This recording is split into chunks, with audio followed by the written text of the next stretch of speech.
Over the moon, aye. Well, I played near that, aye. Well, I played pretty well, aye. Well, all through the tournament I was struggling a bit during the matches, but just getting there in the end. But having been three-frame cushioning and that, you start to play your sort of natural game. I missed a couple of easy ones and he punished me for it. But I still enjoyed it. It helped. I Does it help enjoyed you? Yeah. Why? I played the first match, and then I knew what I was in for then, and I played John. Yeah. No, I sort of played better, sort of thing. It was just good to be out there. I must say... Oh, it wasn't inside. Didn't you? 3 shootouts, that's right. Now... Give it to her, mum and dad. All of it? No. I don't know. What do you think? Know what I'll do. I don't know. Well, you might have a little bit of a celebration of yourself and something. I mean, if they give you something, what would you want to buy? Car. A car? Listen, your mum said that you're going to go straight back and do your homework. Is that right? Wayne Jones, Mark Bennett, Darren Morgan. Play with Wayne quite a lot. Good practice with him. Be professional when I grow up. Really? Yeah. And have you got the same ideas? Hopefully turn professional, eh? Yeah. And go right to the very top, no doubt, eh? Well, I mean, who... It used to be Steve Davis, but and Stephen Henry, now he's for Scotland, I just sort of like him now. And what about you, Mark? Jimmy White. Jimmy White. And you had a chat with him, have you, since you've been here? Yeah. Good. Jimmy. Silly question to you, isn't it? And what about you? Jimmy White has to win it. Easily? Well, Tony Drago's been sort of potting well, so it could be a close game if he starts getting going. It'd certainly be a fast game, won't it? Well, well. Thanks a lot, thanks. Very happy. Like, before the game I knew it'd be a very hard game, but I knew I was playing well enough to beat him. And I'm delighted winning 5-0. Tell us what happened on the table. First frame, I think, I can't really remember back. 43, and I never gave him a shot really. And I went for a brown, he came round angles, back down to the reds, and maybe I shouldn't have took on, maybe I should have just kept the pressure on and I've let him in. I think he done 33 and broke down, I think, and then settled me down a bit the first frame, won the first frame.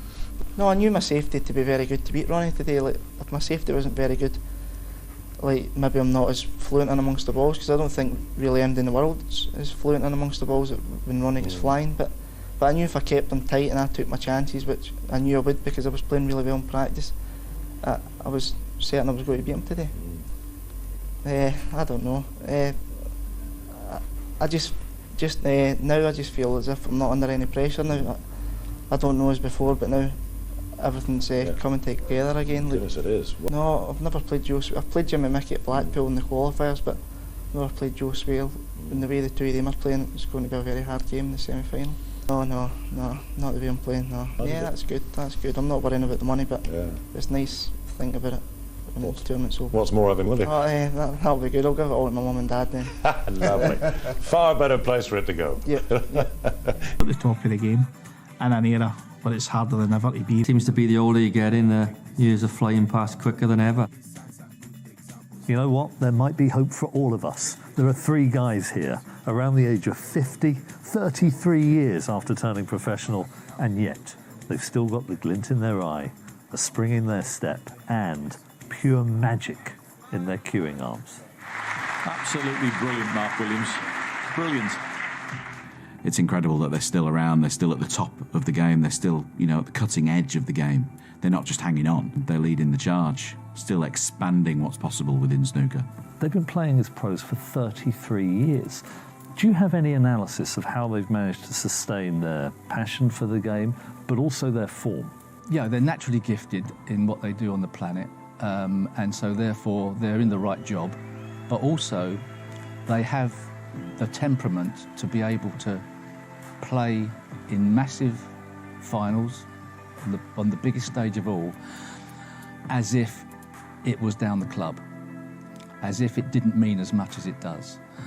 And that is only a little bit experience. I think you've just got to be born with it, and that's the one thing I don't think you can teach. First and foremost, you've got to still love playing the game. You've got to love the game to be able to still be doing it this long. You've got to have obviously a lot of skill to be able to do it this well. On the other side, it says a bit about the other players coming up. You know, where's the young players coming up to take over?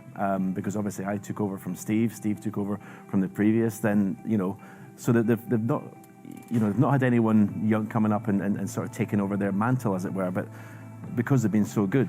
You said they love the game. Now, obviously they are passionate and find some joy in it, but the times that I've interviewed O'Sullivan, occasionally talked to Higgins, and even Williams, they've fallen out of love with the game from time to time.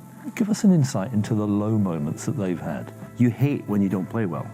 I stopped because I couldn't perform the way I wanted to perform. From winning for me was everything, and when I couldn't win, I hated the game. But I still love playing the game. I mean, even now, you know, I love having a cue in my hand, potting balls, even though I don't play the way I used to.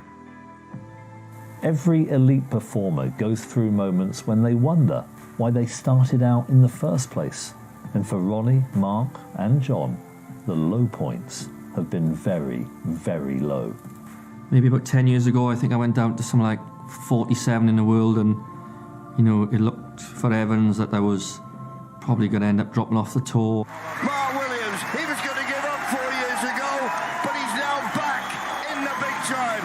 I think as you get older, you seem to accumulate maybe more battle scars, which then maybe makes it a little bit tougher to go over the winning line. John Higgins will be so disappointed. This game. Brilliant, absolutely brilliant. Jiao Xintong, he's in the final. I had a real sort of technical and mental problem that people call the yips, which caused me to stop playing snooker, basically, because I just couldn't play the shots I wanted to play, be it for a physical or a mental reason. I don't know. I still not explained it. As far as I know, these three haven't hit anything as badly as that. They're still able to play the shots that they want to play. I was avoiding so many shots because I knew I couldn't play them because of my ailment, for want of a better word. So I think the three of them are still, you know, able to play the shots they want to play, and that's a huge. It's like if I was able to do that, I'd probably pick up a cue and go back and play now if I could, you know, play every shot that I wanted to play. To endure, to come out the other side, to overcome the demons, that to me is the stuff of greatness. And when the light does come on after the darkness, it's often more vivid and brighter than ever before. Single-player sports like snooker, they demand so much sacrifice. As a younger player, it's easier to devote yourself totally to snooker, and to see that these, you know, players have gone through life's challenges, all of that, and to still be at the top of the game is amazing. They've captured hearts and minds. Okay, maybe it's a bit easier in snooker to stay at the top. It's not the 100-metre sprint, but it is still, I think, unusual, unconventional, inspirational. The main thing that stands out for my career is, I suppose, longevity. And longevity, still playing to a good level, which is probably the most proud thing I could probably say about my career. How we still all go in, the three of us, I don't know. I haven't got a clue. It'd be interesting if someone got a reason, maybe, you know, we're pretty good. And I think that's what makes the story of the class of '92 so resonant. It's not just what they've achieved here at the Crucible in 2025, it's the journey they've taken to get here. And our thanks to legend and a quite superb sports writer and broadcaster. Now, not long ago at the Masters, none of these guys were in the quarterfinals, and we did wonder if their influence was waning, but this is the latest world rankings released just today, and natural sporting logic has been confounded again because Williams has bounced up to world number 3, Higgins at 4, O'Sullivan still at 5. Earlier in this season, Mark Williams said his sole ambition in life was to still be in the top 16 at 50. And now he's in another, and indeed a 5th world ranking final. As Matthew says, it is a very unusual situation. Can you think of any other sports in which we have a triumvirate that are still going at this age and at this standard, Sean? No.